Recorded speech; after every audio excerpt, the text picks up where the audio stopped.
आप लोगों के समक्ष इस कलयुग की और घर घर की कहानी ध्यान देंगे कि धाने में होत रहा पैया और अब मनयू में होला पैया। अरे तब का दुल्हनी दुल्हनी रहलिनी अब त पतोहु भैलिनी अय्या। सही कहत है चचा। कि दुल्हनी देखई कुल गाँव जुटई और निकनेवर कहई न ओहू क। अरे एक जनी से पूछई एक जनी कि का बात हाल पतोहू क। तो गाँव तो सब जुट गया रहा। एक गांव को बुजुर्ग बुढ़ापा ना ही पहुंच पाए रही दुल्हन देखई तो वह सासू से भेंट हो गई जे करे नई नई पतो हुआ रही। तो बुढ़िया माई पूछे लग करे दुल्हनिया कैसन बात तोर पतोहिया का रूप रेखा बा का कद काठी बा। तो उस सास बुढ़िया से बतावे लगी मावा सुन। अरे दयू की नाही दुल्हनी पावा कलजुग का प्रसाद है मावा तोहरई आशीर्वाद है मावा तोहरई आशीर्वाद है मावा तोहरई आशीर्वाद है मावा। कि दयू की नाही दुल्हनी पावा कलजुग का प्रसाद है मावा तोहरई आशीर्वाद है मावा तोहरई आशीर्वाद है मावा। कहीं मावा अपन पुरानी बात उठाए थे जब से अपुआ गौने आए रही। जब से आवा तोहरे पुर में दुखराती दिन भूजत रहनी एक दिन कल पावा नाही हर संकट से जूझत रहनी हर संकट से जूझत रहनी। काहे के कि कई सौ कई के ई वंश चलई मानता की हा भारी भारी हर सुअ मोहन परम गए भगवान विपत्ति दिहले निटारी भगवान विपत्ति दिहले भगवान विपत्ति दिहले टारी। भगवान दिहनी इकट्ठे बेटवा सोचा कि मिल गई आजादी पढ़ी लिखी का बहु सयान भैनी जल्दी से कैनावा शादी जल्दी से कैनावा शादी जल्दी से कैनावा शादी। कहीं मावा हम दहेज 1 रुपया नहीं मांगे रहे लेकिन सामान कुल गाज दहेज घर भर गया पहले छिटाई लाग बिनु मांगे सब सामान मिला हरियर होइगा जीव जरा रहा मोनी मोना कूड़ा झापी खा झाले से भरा रहा खा झाले से भरा रहा खा झाले से भरा रहा। कुल देख के जियरा जुड़ाई ग हमरा दूसर संसार भवा यह दिन से उतर परिनी बहुअरी अनियार घर उजरार भवा अनियार घर उजरार भवा अनियार घर उजरार भवा। बुढ़िया कहे चल कोनो बात नहीं बा ई बताओ ओकर का रंग रूप बा का ओकर कद काठी बा। कहीं मावा सुन अरे छोटकी डारी मटकी काया अरे जैसे कौन जल्लाद है मावा तोहर आशीर्वाद है मावा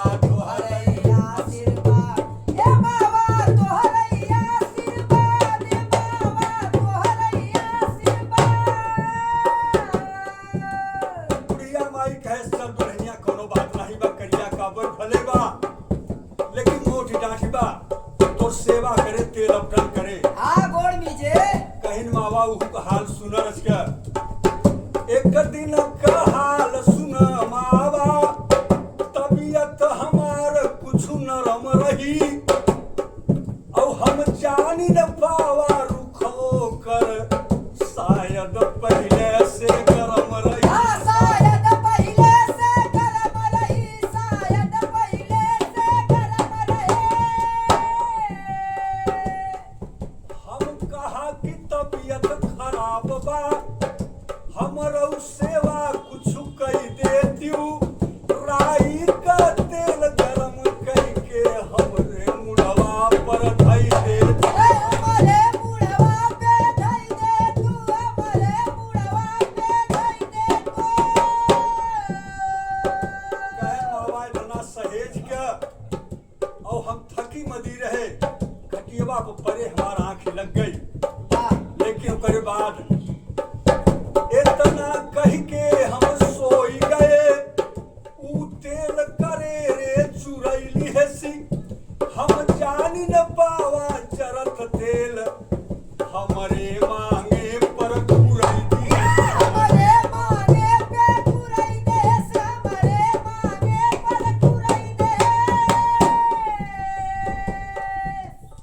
अस लगा कि जैसे चिर्री गिर गई अस लगा कि जस चिन्नी गिर गई ऐसा लगा कि जस चिन्नी गिर गई लूटे सी मजा सिंगारे का रोटी अस खलरा छोड़ी हाय दी हाय हाय हाय रोटी अस खलरा छोड़ी दी है से पुली चरी का बार कपारे का कुली झरी का बार कपारे का कुली झरी का बार कपारे का से हम बोली थी नहीं अरे तब से हम बोली थी नहीं धरी पावा यह औलाद है मावा तोहरैया आशीर्वाद है मावा तोहरैया आशीर्वाद है मावा तोहरै आशीर्वाद है मावा तोहरै आशीर्वाद इतना ही नहीं पतोहू का ध्यान हमेशा सासू के ऊपर लगा रहा बा दीपावली आई गई पतोहिया सोचेस कि बुढ़िया के काजर लगाई देना वह जन्म में छुछुन्नरे हुई बा तनिको पता न चले जब होई जाए त आई अमावस कार्तिक क अपने मन मावा रोई गए दिया बाती कई के आपन हम छानी घोटी का सोई हम छानी घाट के सोई गए हम छानी घाट के सोई गए लेकिन पतो का करता बा सोए पर कजरा डालई के बिनु कहे सुने दिहले सिहुली कजरहिया अंगुरी पेली दिहे सी अखिया में पड़ी गई बाकुली अखिया में पड़ गई बाकुली अखिया में पड़ गई बाकुली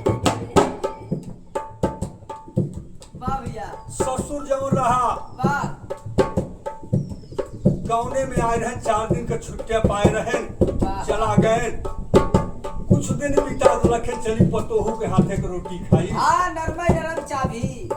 बम्बई से चले लागे तो कुल सेंचुरी मिल के साड़ी खरीदे हाय हाय हाय पतोहू के खुश करे बदे चलने हैं बा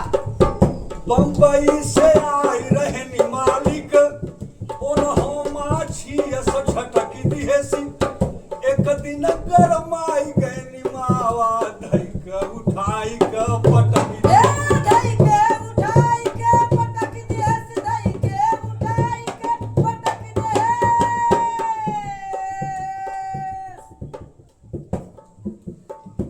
ऋषि कमारी डेहरी कुठुली ऋषि कमारी डेहरी कुठुली कुली नैया माचा तोरे सिधई सासू ससुरे का गिनती का भसुरु कई मोछ ऊपर पारी देस बसुरु कई मोछ पारी देस बसुरु कई मोछ पारी देस भगवान ई डोंगा पार कर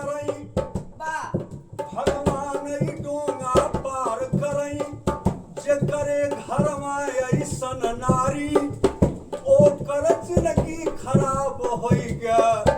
ई हौ कल युग का बलिहारी ई हौ कई बलिहारी हौ कलयुग का बलिहारी अरे ऐ रत्ना कर ये जटा शंकर अरे कई सौ बचवा मर जात है मावा